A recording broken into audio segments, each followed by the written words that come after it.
மக்களே, இன்னைக்கு கறி மீனை வச்சு நம்ம அருமையான ஒரு சிந்தாமணி பண்ண போகிறோம்.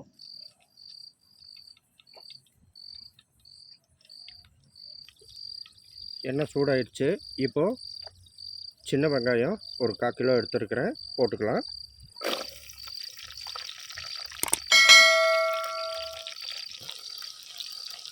வெங்காயம் நல்லா பொரிஞ்சிருச்சு. இப்போது பூண்டை போட்டுக்கலாம்.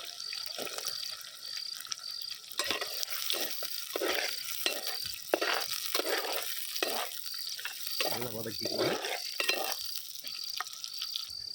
இப்போ கறி மீனை சேர்த்திக்கலாம். நான் மஞ்சள் பொடி போட்டு நல்லா பரட்டி வச்சுருக்கிறேன். இதே மாதிரி நீங்களும் சேர்த்துக்கலாம்.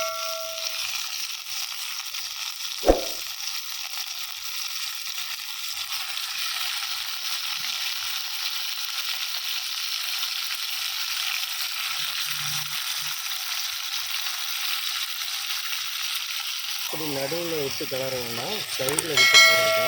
அப்போ தான் கறி மீன் நல்லா உடையாமல் வரும். இப்போது நம்ம எண்ணெயிலேயே தான் இதை வேக வைக்க போகிறோம்.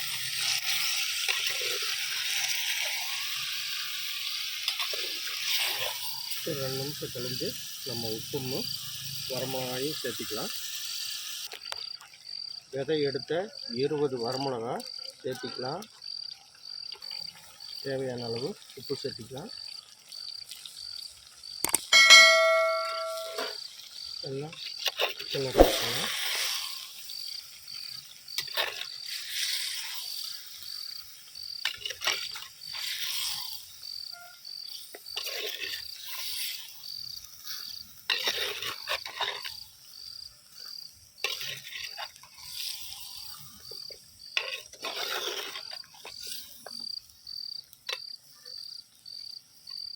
இப்படியே ஒரு 10 நிமிஷம் நல்லா வேகட்டும்.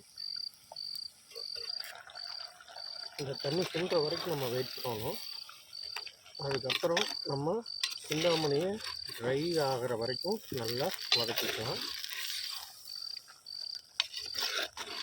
இந்த டிஷ்ஷுக்கு கொஞ்சம் எண்ணெய் அதிகமாக தான் சேர்க்கணும்.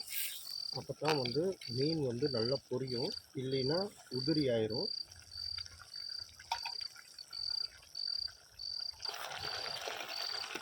இப்போ இது கூட கொஞ்சம் ரோஸ்மெரி நம்ம சேர்த்திக்கலாம். ஃபிஷ்ஷோட ஸ்மெல்லு பிடிக்காதவங்க நம்ம இந்த ரோஸ்மெரியை சேர்த்துக்கிட்டிங்கன்னா நல்லாயிருக்கும்.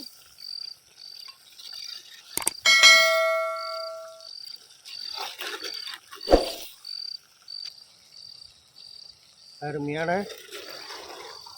கறிமீன் சிந்தாமணி சூப்பராக ரெடி ஆயிடுச்சு. இதே மாதிரி நீங்களும் செஞ்சு பாருங்கள். லைக் பண்ணுங்கள், ஷேர் பண்ணுங்கள், கமெண்ட் பண்ணுங்கள். நன்றி, வணக்கம்.